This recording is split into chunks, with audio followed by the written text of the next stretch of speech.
শীতকাল এলেই মাছের ফেস্টিভ্যাল লেগে থাকে। প্রত্যেক দিন কিছু না কিছু মাছ, মনে হয় মাছই শুধু খেয়ে যায়। মাংসের থেকে দেখবে শীতকালে কিন্তু মাছের টেস্ট অনেক ভালো লাগে। বিভিন্ন ধরনের হরেক রকমের মাছ, নদীর মাছ বলো, সমুদ্রের মাছ বলো, বা রুই মৃগ তো আছেই আমাদের এটা রাজা। তো আমিও হাতের কাছে পেয়ে গেলাম মৃগ মাছ, আর রেসিপি নিয়ে চলে এলাম তোমাদের কাছে। ভিডিও শেষ পর্যন্ত দেখার অনুরোধ রইল। আর অবশ্যই নতুন হলে ইউটিউব থেকে হলে সাবস্ক্রাইব করে রেখো, ফেসবুক থেকে দেখলে পেজটি ফলো করে রেখো। তো চলো রেসিপিটা শুরু করা যাক। তো রুই মাছ কিন্তু সবারই প্রিয়, তার সঙ্গে সঙ্গে মৃগ মাছটা সবারই প্রিয়। তো মৃগ মাছ আমি ভালো করে নুন হলুদ মাখিয়ে মাছগুলোকে প্রথম ভেজে নেব।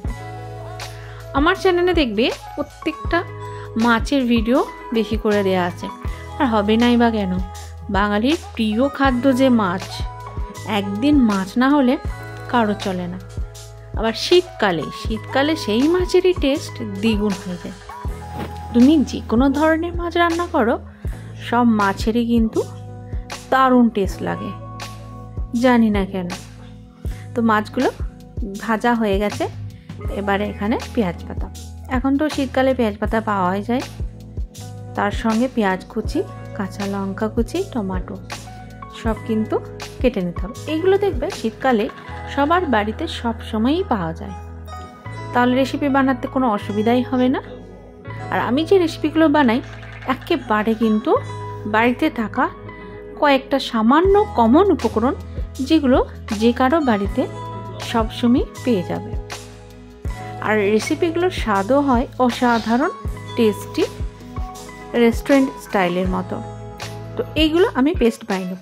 এখানে ধনেপাতা, পেঁয়াজ কুচি সব এখানে দিয়ে সামান্য একটু জল দিয়ে আমি এগুলোকে ভালো করে পেস্ট বানিয়ে নেব। তো পেস্ট বানানো হয়ে গেছে। পেস্টটা দেখবে তোমরা এরকম টাইপের বানাবে, একেবারে খুব বেশি পেস্ট হবে না। তো চুলায় চলে যাব। এখানে শুকনো কড়াই নিয়ে নিয়েছে, এখানে তেলও দিয়ে দিলাম। তেলের মধ্যে একটা শুকনো লঙ্কা ফোড়নে দিয়েছি এবং এর সঙ্গে অ্যাড করে দিলাম গোটা জিরে। তো সব কিছু ফোড়ন হয়ে গেলে যে পেস্টটা আমি বানিয়ে রেখেছিলাম, তোমাদের দেখিয়েছিলাম, সেটা এখানে এর মধ্যে দিয়ে দেব। মিডিয়াম আছে, এটা কিছুক্ষণ তোমরা বয়েল করে নেবে। বিভিন্ন ধরনের মাছের রেসিপি আমার চ্যানেলে দেওয়া আছে, তোমরা দেখে নিতে পারো। তেলাপিয়া মাছের ঝাল, চারাপোনার ঝাল, সব রকমই রুই মাছের তেল ঝাল, সব রকমই মাছের রেসিপি দেওয়া আছে। এই ভিডিওতে কি আমি উপকরণগুলো নিচ্ছি তোমরা এই মুহূর্তে দেখে নাও। আমি এই মুহূর্তে স্ক্রিনে দিচ্ছি না, পরিমাণগুলো আমি ডেসক্রিপশনে দিয়ে দেবো, তোমরা একটু দেখে নিও। ভালো করে এটাকে কষে নিতে হবে। একেবারে যখন তেল ছেড়ে দেবে মশলা থেকে, সেই পর্যায়ে এখানে অ্যাড করবে তোমরা পেঁয়াজ পাতা কুচি। এটাকেও তোমরা কিছুক্ষণ নাড়াচাড়া করবে। খুব সুন্দর কিন্তু গ্রেভি তৈরি হয়ে গেছে। একটু মিষ্টি ভাব আনার জন্য তোমরা একটু মিষ্টি এখানে অ্যাড করতে পারো, আর যারা মিষ্টি খেতে পছন্দ করো না তারা এটাকে অ্যাভয়েড করতে পারো। পেস্টের বাটিটা ধুয়ে এখানে একটু জল দিয়ে এটাকে আরও 2 মিনিট মতো এটাকে বয়েল করে নেব। বয়েল করা হয়ে গেলে এখানে যে ভেজে রেখেছিলাম মৃগ মাছ, সেইগুলোকে এর মধ্যে দিয়ে দেব। ভালো করে উল্টে পাল্টে দেব, যাতে পুরো গ্রেভির মধ্যে, ঝোলের মধ্যে মাছগুলো ডুবে যায়। একটু জলও সামান্য এখানে অ্যাড করে দেব। তোমরা যে যেমন ঝোল খেতে পছন্দ করো সেরকম তোমরা ঝোলটা এখানে অ্যাড করবে। তো এটাকে আরও কিছুক্ষণ আমি বয়েল হতে দেবো।